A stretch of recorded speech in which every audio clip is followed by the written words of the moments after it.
Welcome to episode 2 of the Off Target podcast, where we talk about off target things like Apex. I'm here with the homie Dwight Shoe. Hey yo. Hey yo. Alright, Dwight. So, week 2 of Apex Season 10. We're at the end of the second week of Apex Season 10. What's changed for you from last week to this week? My hate for Seer has grown exponentially. Your hate for Seer has grown into... Oh, no. Yeah. I mean, I would say I still don't probably hate him nearly as much as some other people probably do. Yeah. But I definitely hate him a lot. Hate him a lot more than I did last week, I would say. Yeah.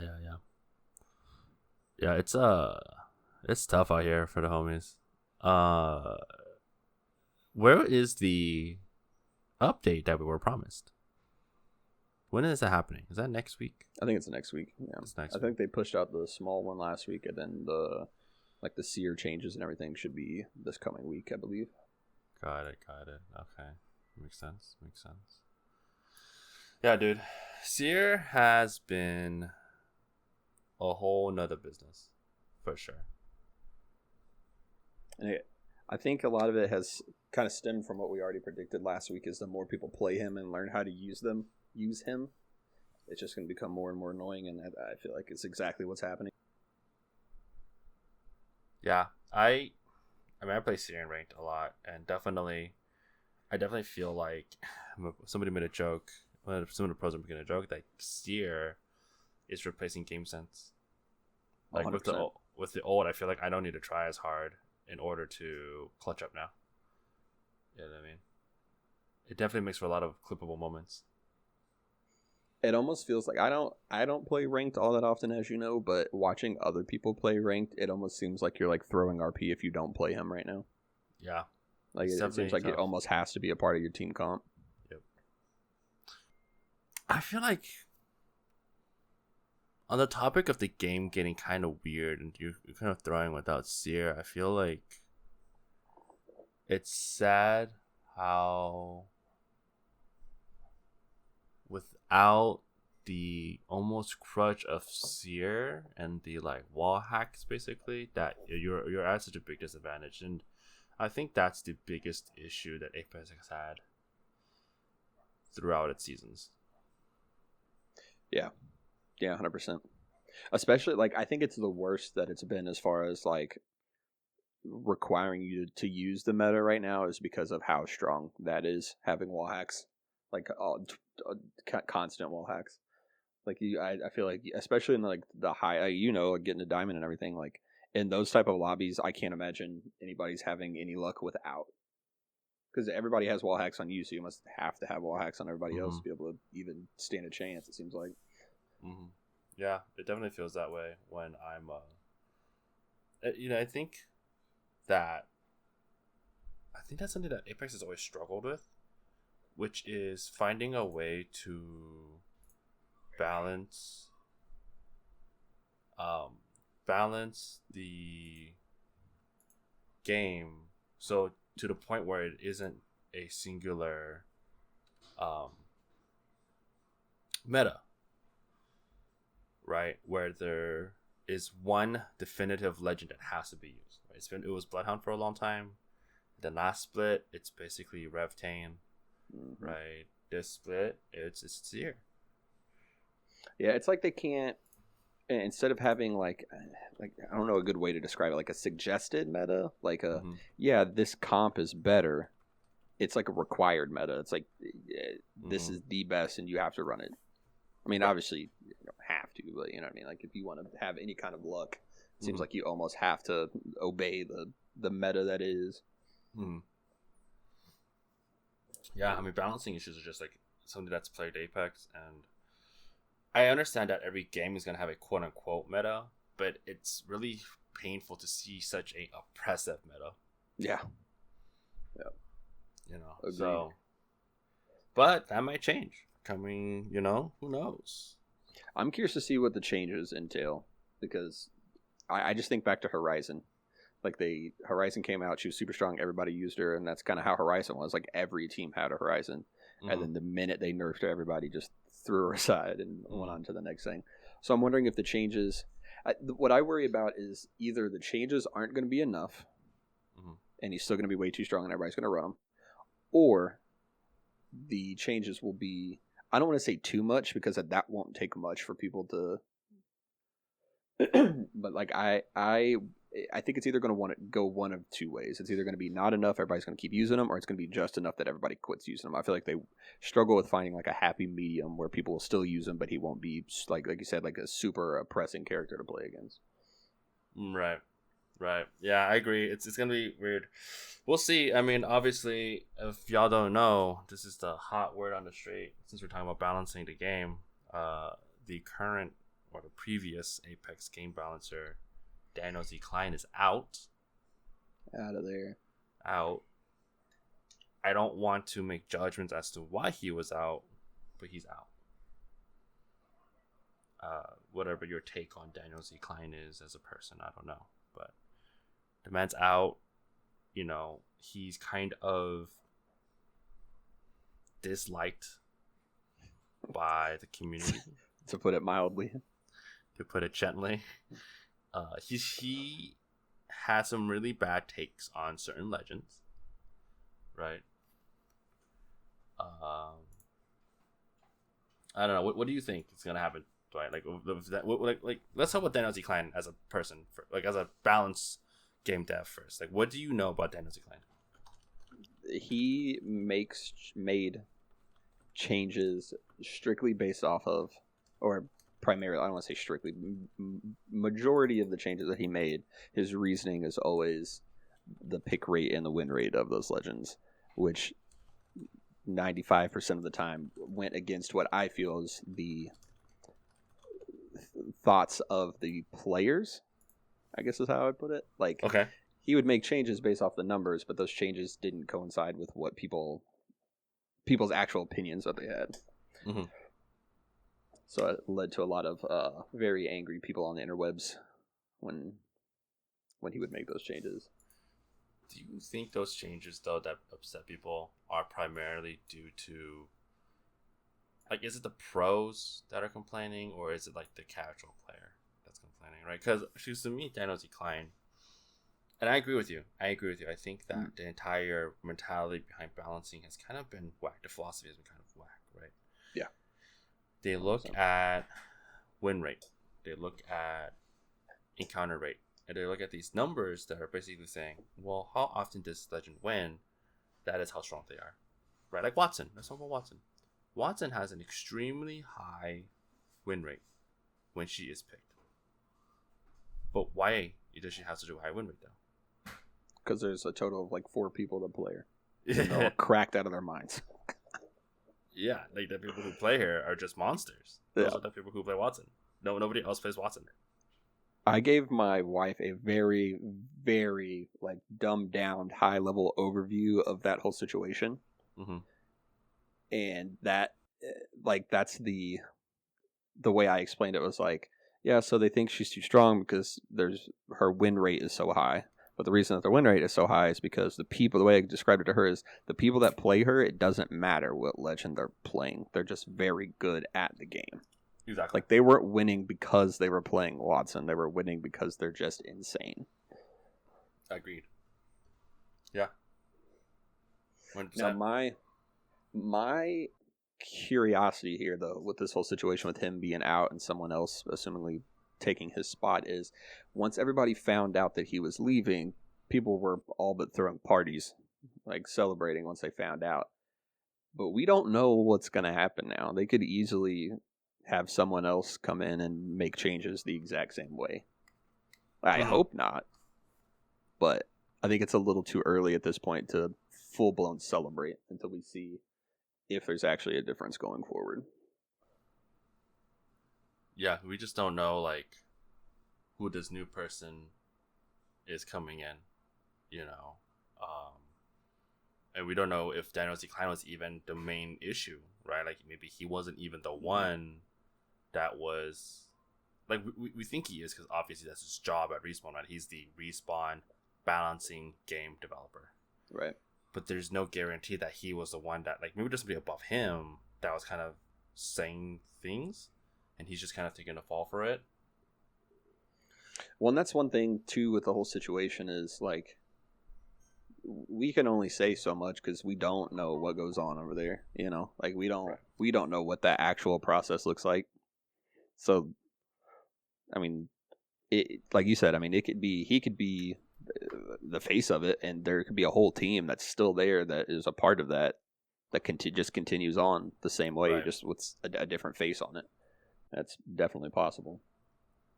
Yeah, I mean, I don't want to be like, oh my god, he got fired, yay! Like, I don't be happy that somebody got fired, obviously, and obviously, like somebody in the audience is saying like the basis for his firing is kind of questionable. You know, depending on how you look at it. So for some people, it's very questionable. For some people, it's absolutely should have been done. I'm not going to pass judgments. The purpose of the podcast, but like, for those of you who don't know, he said some very questionable things about 10 years ago, 14 years ago, some time ago. Granted, he was an adult when he said them, and so it's problematic. He said some very problematic stuff, but it's not like Respawn didn't know about it when he got hired. Respawn knew about it. He got hired by Respawn, and all of a sudden he's getting fired for it. Like, little sus there, right? So, but yeah, to bring it back to the game balancing, I agree with you. Like, who knows what's gonna happen in the future? Because it might not even be like, is it Daniel Z. Klein's philosophy behind the game that's messing up the game, or is it just the entire dev team's philosophy behind the game that's ruining the game, or EA, even AEA? Like, is it EA's fault? We don't know. Right. Well, and the part that worries me is I would doubt that they instilled that much power into one person. Well, for sure. To you know what I mean, to make that amount, because there's so many things that he takes the blame for, right? Like, so much about the game, they're like, oh, damn, DZK did this, which granted, yeah, I mean, he took part in it, but I can't imagine that he is the only reason, and that's what worries me. Is just him being gone doesn't mean there's not other ones there, like as a part of that team or however they construct it, that won't just continue that same. Because Apex has been going in a very, like, it's been going in the same direction, like as far as the meta changes and the different abilities and things. Mm-hmm. I don't see them just hard turning off of that path that they're on just because he left. I have a hard time thinking that will really be what happens. Yeah, I mean, look, I hate, like we talked about the last episode, and I hate to say it, but the game's it's a casual game. It's not like Valorant, where there is this hard skill gap in Valorant, and you can feel it in Valorant when you play with people. There's a skill gap in League, but Apex is going this direction, and we kind of talked about it with the way they're introducing weapons and the way they're introducing characters. Is they're introducing this meta that reduces the skill gap. Right. You're not rewarded for your time in the game, which is kind of like the bummer. Yeah, 100% agree. And so, with just because he left, I don't think that's gonna change, right? Like, I don't think they're gonna be like, well, Daniel Z. Klein's out. All right, bet this new person. Introduce the thing with skill weapons. Every gun's a wingman now. Good fucking luck, losers. Like, the only thing that I guess I'll say that thinking like deeper into it that could like be beneficial is he has been known to have very negative interactions with the community. Mm-hmm. So instead of having constructive like conversations with the community, they would be very defensive, combative. Mm-hmm. Like, instead of, it seemed like he was more defending why he chose what he chose to do instead of, you know, having the conversation, see where the community, how the community feels about it, and where they think think, like how they think things should be. So I guess that could be a positive out of it, is that if the next person, cares to take that feedback more into consideration and making the changes. Yeah. So I mean, that could work out. Who knows? I mean, we're at a weird place, right? Like devs are so accessible now, right? Like back It's in the weird, day, right? back in the day, right? Like you had a game, you just fucking I'll suck it up, I guess. Yeah. Like the game's the game. Oh, this game's hard. So, good.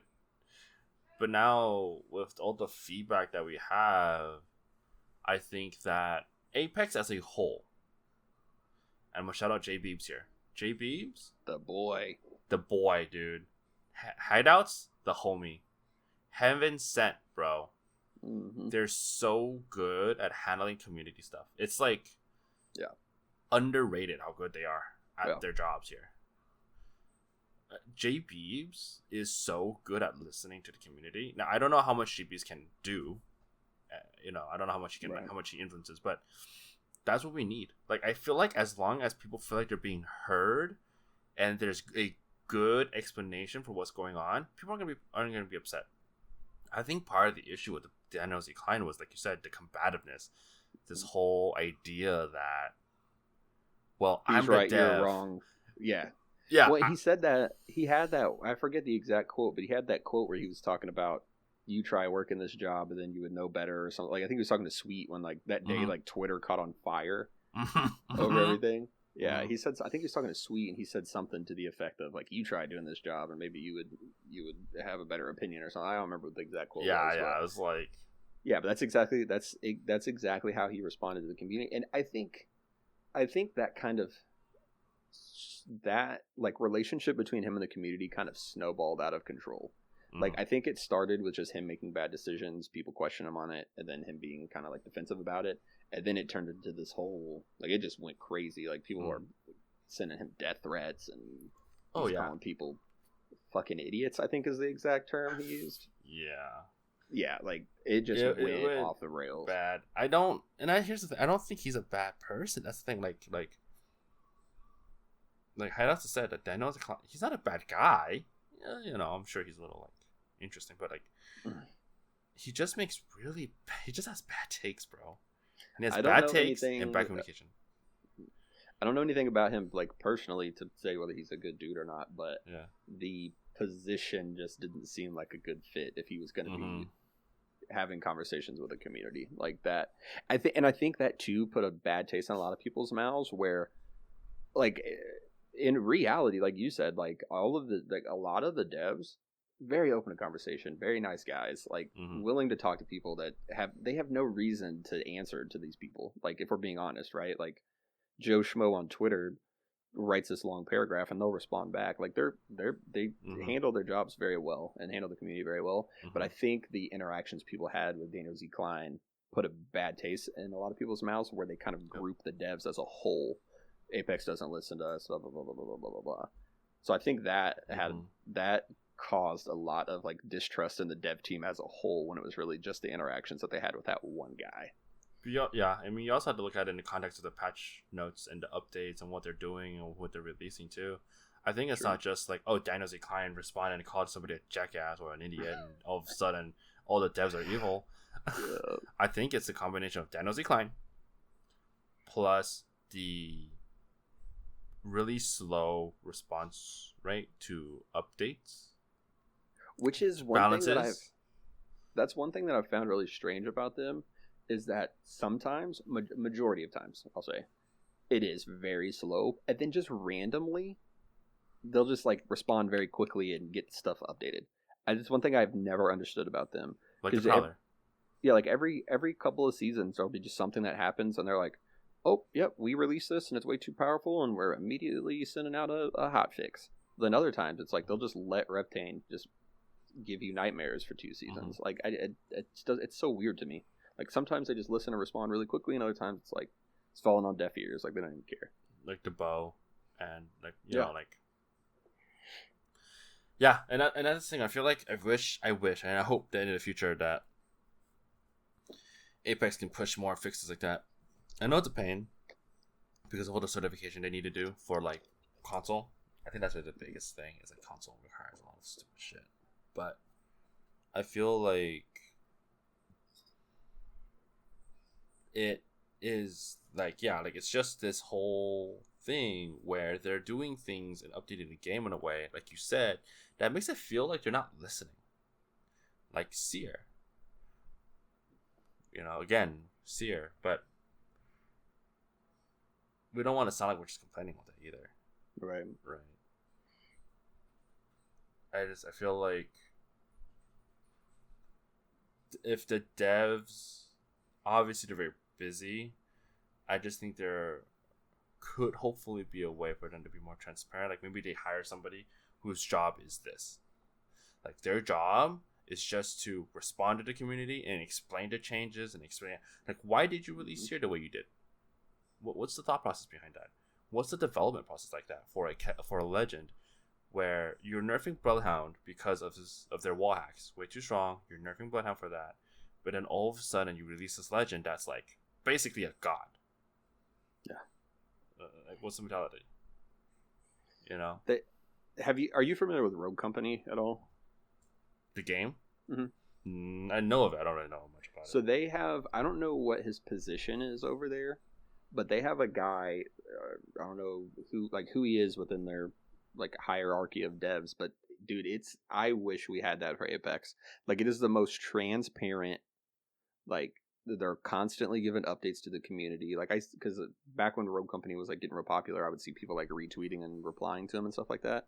It's just like they are so crazy. Like, it's crazy how transparent they are. Like, we know a Seer nerf is coming, but besides the flashbang portion of it, we have no idea. Like, we have no details until it happens. But them, it's like everything that they're changing, thinking about changing, they're asking the community, like, they have like a healthy conversation constantly going on with the community. Yeah. I mean, granted, it's at a much smaller scale, so it's probably not as realistic for Apex, but something like that would be so nice. I would love that. I would love to see that happen in Apex. I think that's almost necessary for a game with the community as involved as it is. I think it would be healthy for the game.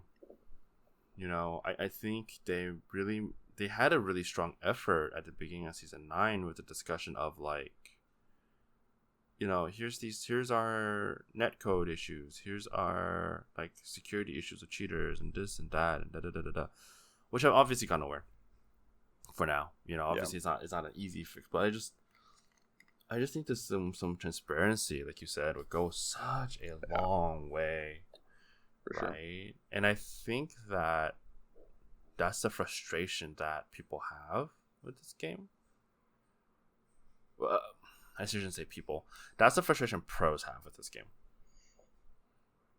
People who play this game day in, day out, see everything, people who have probably seen every pixel of this game, right? Like, have that issue of like, what is going on? Like, what are you doing? Like, where are the updates? What's going on with this game? Like, can we get info, please? Yeah. And it just feels like there's this whole like void of information, like you said. And it's up to like, and so like to fill that void, what do we have? We have pros talking about shit, and they're like, oh my god, like, can we get this change? Oh my god, can we get this change? Like, can we get this change? And it turns into this like thing where it sounds like the people who play this game, by the way, when I say pro, just to kind of clarify, like when I say pro, I mean people who like stream this game, content creators. Yeah, stream this game 10 hours a day, people who have played in tournaments at a very high level, things like that, like pros. It just sounds like they're complaining, and the community is just like, quit whining.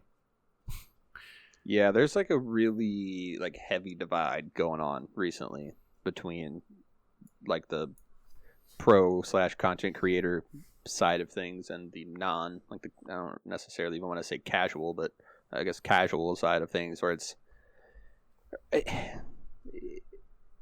one side can't complain without the other side being mad about it. Like, Mhm. Like everybody has complaints about the game, but it's as soon as you get paid to do it, it's like people think that your opinions automatically don't matter, Mhm. and it's caused like this crazy war, especially on Twitter right now. Yeah, yeah. I mean, what was the thing that people were complaining about, or people were The hating big the one pros right for? now, which is really it's just blowing my mind, is like the clutter, like the visual clutter, like the Ring, the Seers, the Revenants, the one that they were arguing about today, real big, was somebody, I think it was PvP, I want to say, was behind a rock, and the enemy was shooting at him, and it was hitting the rock in front of him, so he was Mhm. missing PvP, but it was causing like dust to go everywhere, so he couldn't see to shoot back, Right. and the that was like the big talking point today, maybe yesterday, was visual clutter needs to be reduced, or at least have an option in the settings, so where if you want it to Yeah. be more realistic or whatever, you can keep it on, but you can turn it off so there's not a bunch of unnecessary things cluttering your visuals. Yeah. And there was people arguing against that. There was casual people telling pros and content creators to quit whining and just deal with the visual clutter that makes it harder to see what you're doing, which just baffled me. Yeah. I can see both sides, right? I can see the casual side, which is like, it's a game, bro. Like, just get good. Like, if you're a pro, like, why don't you just like good at this game? And I get it. Like, I get this idea of like, just adapt to the game. The game has developed a certain level of graphics, a certain level of whatever, like realism, like we said. But like, at what point does it hinder the experience of the player? Like, I feel like in that instance, like with PvP, and I think I remember correctly where, like you're saying, he's aiming at this Bangalore, and they're missing, and they're hitting the rock in front of him, and so he can't see and shoot back, right? Right. So like he's being penalized, not being able to see because the enemy missed their shots. It didn't hit him. Right. They hit the rock. Right. Right. Or like, I saw another one where it's like, I think it was like Gibby ult or something going down in the snow, and it's kicking up all the snow. Mm-hmm. Right. Right. Which, like, the Gibby ult itself is already quite visual. Like, there's already a lot of visual clutter in the Gibby ult itself. I don't think True. I get that people want a certain level of realism to the game, and that people feel like, oh well, the dust and the snow is part of the gaming experience, and you should like get over it as like a pro, and you should just like adapt to it, you know, like if you're that good. Quit whining about like these little things, but it ruins the competitive fairness, right? Well, and my thing too is, so usually when you have casual people complaining about pros and content creators, streamers complaining about something, it's usually because they don't want to see that thing go. Like pros are complaining about Revtane. That's the casuals are mad at that because they run Revtane. Right. But with something like that, like something that like it would literally benefit you to be able to see better. Mm-hmm. I don't understand. Like there's at this point, it doesn't matter what they complain about. It's they're automatically in the wrong just for having an opinion. Like it doesn't matter what it is, because that would help everybody. Mm-hmm. That's like when they used to have the crazy muzzle flash when you shot. They got rid of it. That benefits everybody. Like it didn't just benefit the high ranked players or people that play the game a lot. Like it helps everybody see. So it's just become this thing where it doesn't matter what kind of opinion you have. You get paid to play the game, so you can't have one. You just got to deal with it. Yeah, exactly. And I feel like it's kind of fucked up, right? Like, I should have an opinion in this game because I play this game for 8 hours a day, 10 hours a day, every day. It's my job. And I should have an opinion on it. You don't have to agree with them. I'm not saying you have to agree with the pros, but you shouldn't be like, well, you're a pro, so fuck you. Like, shut up. Like, that's not the mentality. And I think that's the thing, too, is that, like, the pros are fighting because they're saying, like, we have opinions and we feel like our opinions don't get heard. You guys only listen to the casual community. But then the casual community is like, the only thing you guys do is listen to the pros. You never listen to us little guys, which is, in my opinion, not true at all. But whatever. But it's like somebody's wrong in this equation. Like, yeah. You know, like, I don't know. It's like you said. Like, I think it's weird that everybody feels entitled. Like, you are entitled to your opinion. Yes. Everybody else is entitled to their opinion. You don't have to decide whether somebody else's opinion is valid or not. Like that's the thing that always gets like it's weird to me is like well, like you're saying, just adapt, just get better, just deal with the realism of the game. Like it doesn't matter what you think about their opinion. If they want to say that they don't want to have dust shooting up in their face, like, and you disagree, that's fine. Like, I don't know. It's just a weird thing to spend your time and energy on to me. Yeah, people just get belligerent. Like I kind of tweeted about it today. I was just like, you can disagree with the pros, and pros sometimes have really bad takes. I'll say it. Sometimes That's they have how bad opinions takes. work. Okay? Like Some people, not naming names, some people have real shitty takes about this game. Okay, that's fine. You can disagree, like you said. You can disagree. What we are upset about, what I'm upset about, is the fact that people will go out of their way and say, "You get paid to play a game, bro. Grow up. Get a real job. I work 10 hours a day.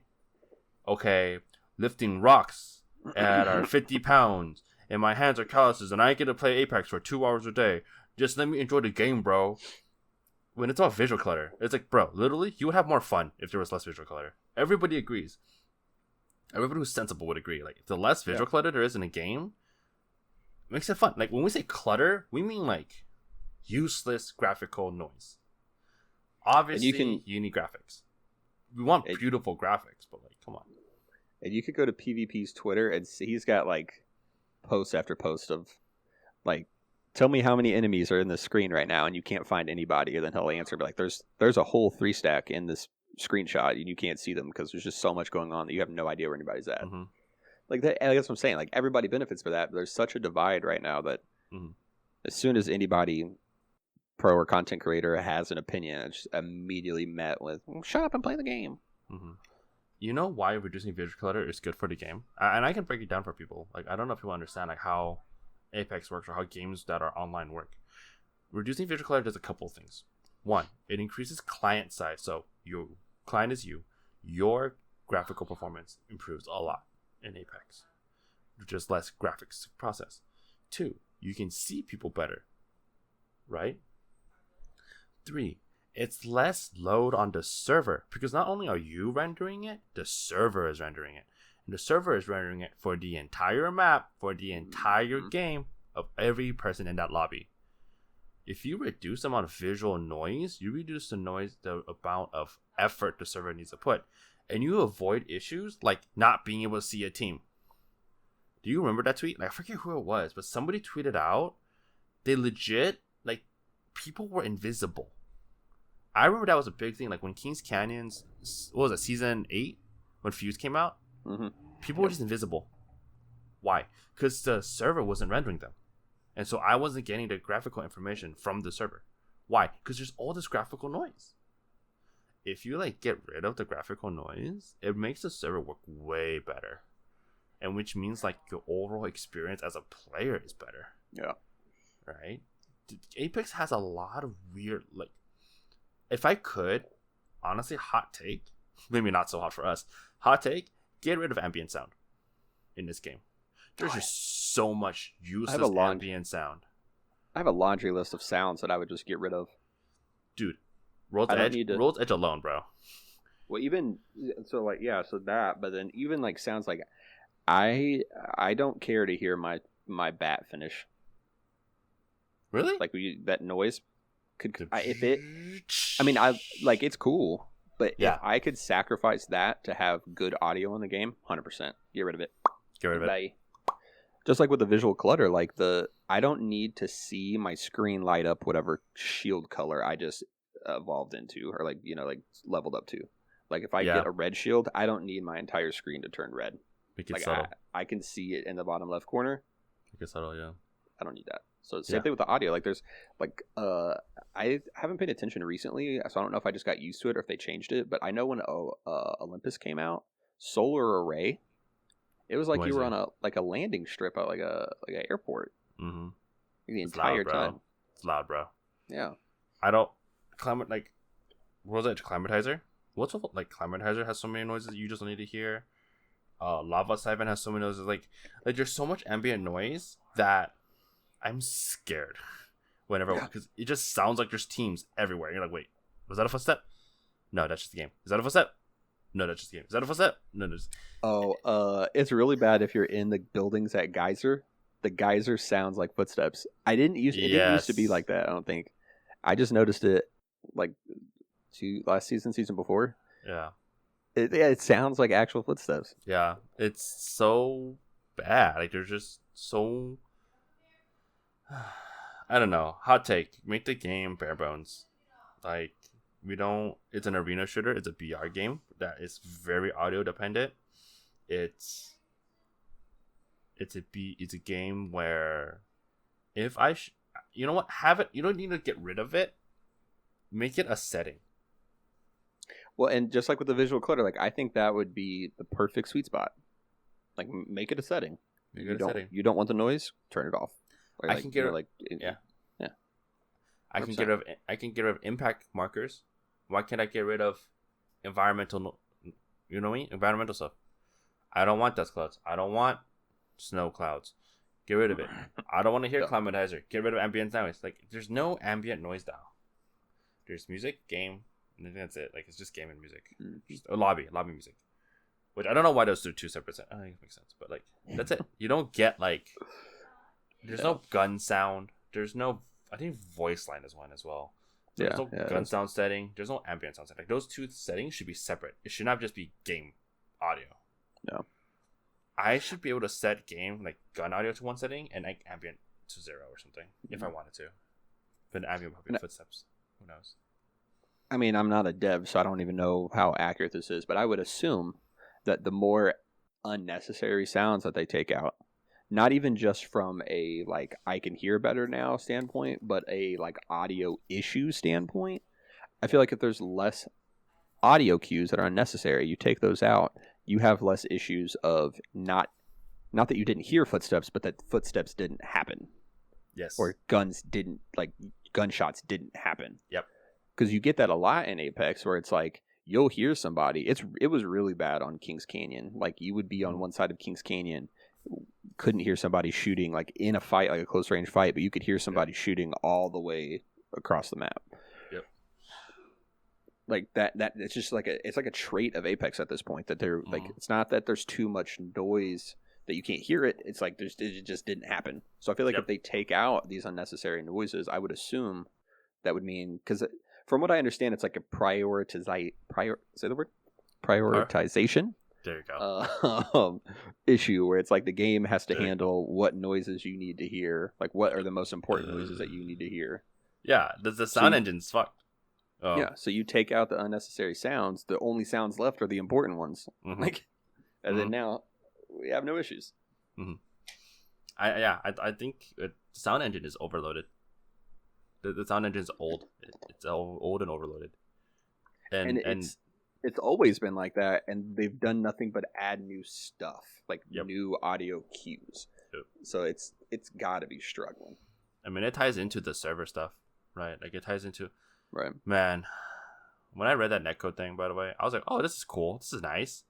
And I first time I read that netcode thing, I was like, "Oh my god, this is amazing. I can totally understand it now. Okay, I get it. I understand the issues." And then I thought about it. I'm like, wait a minute. You're rendering the entire server for everybody at all, like the entire map at all times. That means every sound that's happening is happening at all times. Mm-hmm. No wonder the engine doesn't work sometimes. No wonder. Mm-hmm. If they got rid, like you said, if they just got rid of extra noise, bro, that stuff would run so much more smoothly. You would get way better audio. You would be able to hear people. You would be able to like have accurate noises. You know, footsteps would be appropriate. Like the game doesn't have like 3D audio, by the way. I just want to throw that out there. But who doesn't know? Apex does not have 3D spatial audio. So like up and down sound the same. That's why when you're at Hydro in Olympus, you can't tell if somebody's like above you or below you in that map. And I've died so many times to that. It's like, are they below me? Are they above me? It's like, I don't know. It just sound like they're here.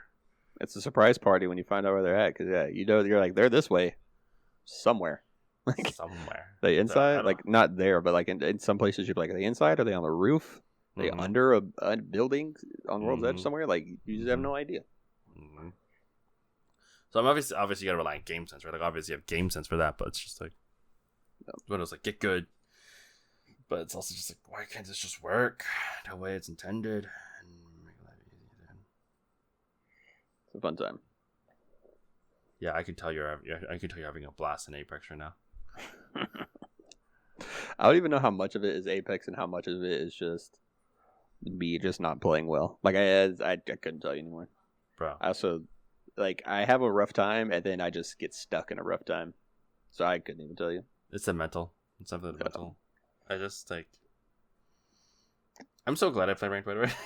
I'm so glad I've been rank grinding recently because there's a lot less Warzone people on the rank grind, by the way. Like it's just like they don't bother. I run into a few, but oh my god. Well, in pubs, they are thick as thieves in there. They're all over the place. I think I played one pub game today and this Horizon was just and the exit to Turbine by Hammond in Olympus. Mm-hmm. Mm-hmm. Right, it opens up and Yeah. opens like to the zip line, right, to Waterfall. Mhm. I opened the door and I'm like, okay, looking, just fighting, okay, looking. There is this Horizon sat right in the like right side of the grass, just crouched, looking at me, and I look at her and I'm like, is that a person? And they start shooting, I'm like, oh my god, they're shooting at me, and I shoot back and I kill them with a PK. But I'm like, why are you sitting there? Yeah. Why do you just live in a bush? Well, run around, shoot at people. You're playing Horizon. Throw a Q down. I don't know, bro. Do something. Move. My hopes with that is that, like, Apex is such a different game than Warzone. It's such a non-campy type game that I hope we just go through growing pains with the people coming from Warzone trying to do that, and then they don't have fun doing it, and they change it up. Yep. Because I feel like enough people are going to do that and die every single time that eventually they'll be like, okay. And I want them to. Like, I don't want them to leave. I would love all the Warzone players to come play Apex. It's a sick game. But you can't. It's such a mobility-driven game that it's hard to watch people play it and not realize that and just sit there and camp like that. So I'm hoping that the more that happens, they realize that there's more to Apex than Warzone strats. Who was it that you were saying it was painful to watch? Was it Tim the Tatman or Nick Merckx? Who was it that was painful to watch for you? Or was it you that had issues watching them? Somebody was talking about like how it's painful to watch them play Apex. And oh yeah, it's not. I don't know if I told you this, but I did say this to somebody, so it may have been you. It's not necessarily them, but it's just anybody coming to Apex that doesn't have a grasp of what Apex is or hasn't played Apex before. Like, I stress out watching people picking up Apex because I'm playing it for so long now that, like, even just the littlest things. Like, if I see somebody running and they have their gun out, I'm like, put your gun up. You're gonna run faster. Like, slide jump, please. Like, it's like little things like that. But I think I was talking about inventory management. Like, it's not it's nothing on them. Like, they're learning how to play the game. But like, I'll watch people's inventory management, and the whole time I'm just like cringing. I'm like, oh yeah. God. But yeah, I mean, like I said, I mean, having more people play Apex just benefits the game. So I get, for sure, because I've seen a lot of people complain about Warzone players with the outcome that they want is them leaving. Like, that shouldn't be what you want at all. You should want them to come play Apex, but just don't play it like it's Warzone. Yeah, I think that has been a point of contention for some people. Like, I'm gonna say this for everybody who like doesn't get it. Like, having more people play Apex, regardless of why they're playing Apex, is good for Apex. Point blank. 100%. If you think that people should not be playing Apex because they're not a quote-unquote gaming stream like Trainwrecks, or they're not a Apex player, like the Warzone streamers, you don't get it. Like, the fact that these guys are coming to Apex and having a blast at Apex can really change the landscape of Apex. And it brings so much more attention to the game that the game can last so much longer. Like, if you love Apex, you want people to play this game. You should. You should not be gatekeeping people for any reason whatsoever. Just let people come in and enjoy the game, 100%. People out here acting like they like own the game or something. I don't know. Yeah, I mean, it is a double-edged sword though. Oh yeah. Because with Warzone, the whole reason, for anybody who doesn't know, the whole reason that so many people are coming to Apex from Warzone is because of the cheaters. Oh, so yeah. people are leaving and coming to Apex, but now they're breeding. The legitimate players are coming over to Apex, so now the cheaters are starting to make their way on over as well, is what it's sounding like. I don't know the validity of what I saw, but I did see a post that said something like on Google Trends that like something about Apex hacks or Apex cheats or something like that. Mm-hmm. Since like Nick Merckx and Tim the Tatman encouraging them started playing Apex, the searches for Apex cheats on Google has gone up like 700% or something. No, like that. I don't know how true it is because it was just a screenshot that I saw, but I wouldn't doubt if there was more now because of all the people from Warzone coming over. Somebody in my audience has confirmed that is a thing. So, all right. New rule: if you're gonna come to Apex, don't bring any cheaters. Like, if you're coming to Apex, your job leave them on Warzone. Yeah, if you're coming to Apex, okay, your job is to get at least 10 Warzone gamers like banned forever from touching a computer before you come to Apex. That's the entry cost. That's the gatekeeping. That's how I get. This is my gatekeeping. Okay, if you're gonna come play Apex, keep your hackers away. We got enough. We don't have a lot. We got enough. All right, get out of here. Also, if you cheat at a game that is a competitive game that is online, I don't care if you cheat on single player. If you cheat on a game, your Rosebud Sims cheat and get your free money all you want. Don't care. Don't bother me. Don't care. Don't bother. But if you cheat on an online game, you're not the worst people on earth, but boy, there's not a lot of people worse than you. Listen, if you're trying to find a slide down the bottom of the barrel, you're on it. No, that's all I'm gonna say. It's all I'm gonna say. If you're gonna cheat in any capacity, I don't care if it's like, oh, it's just soft hacks, bro. Oh, it's just like recoil control macros. If you cheat on any capacity, okay, and you don't have a legitimate handicap, that's like, well, I can't really like control. You know what? I don't care. There's people who play one hand and they're cracked at this game. I know people play this game one handed. There's no excuse for cheating at this game. Just get good. Facts. I don't care if you can only play this game 30 minutes a day. Play it 30 minutes a day, every day. You'll get better eventually.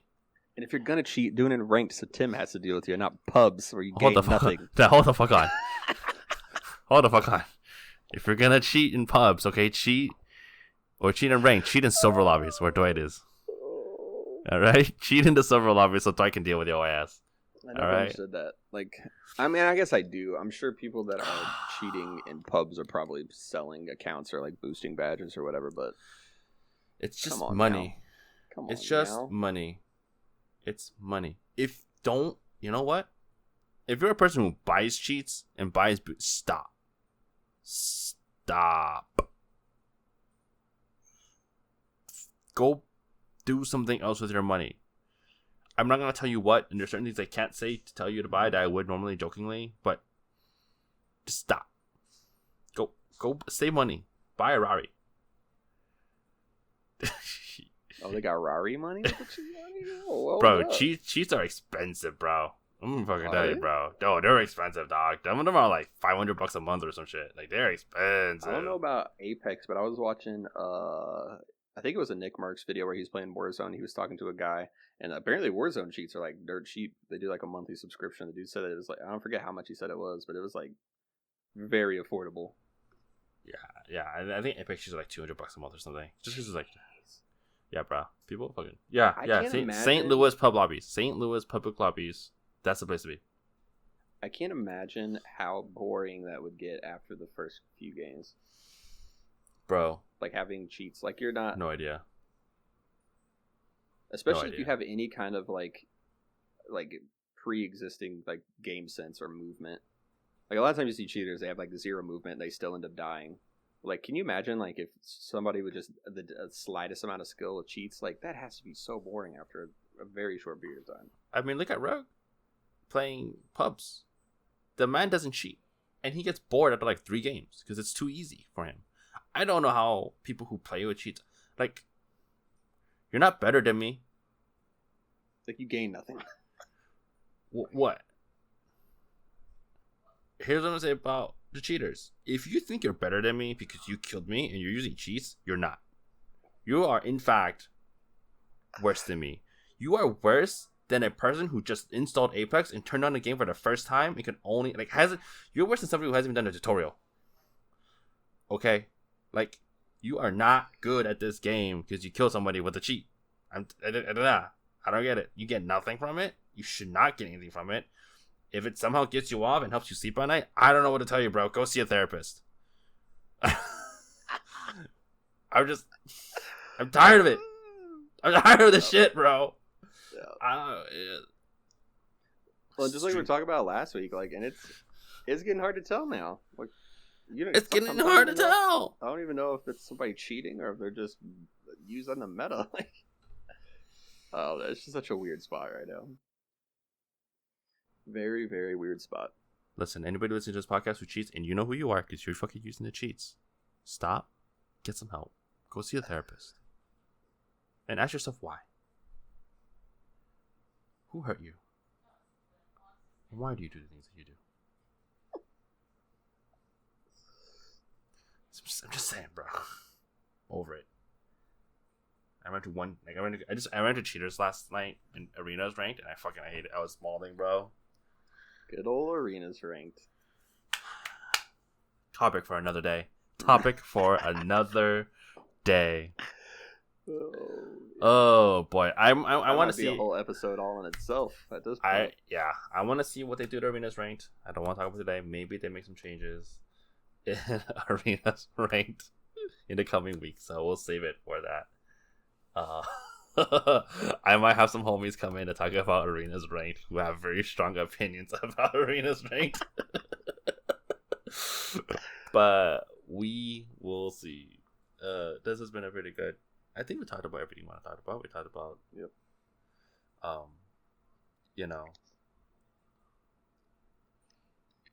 yeah. So thanks for joining for episode 2 of the Off Target Podcast. We're gonna get ready for the games. Remember to follow us and hit us up on Twitch if you haven't yet. Twitch.com/naturesbless, NATURESBLESS, and Twitch.tv Dwight Dwight as in the office Dwight, and shoot as in shoot a gun. DWITESHOOT. Any closing remarks, Dwight? Fuck cheaters. Yeah, there it is. Said that from the heart. There it is. All right, remember, share the love. You can find us on all the podcast things. You can find us on Twitter, Twitch, and the TikTok. We'll see y'all next week for another episode. Bye-bye.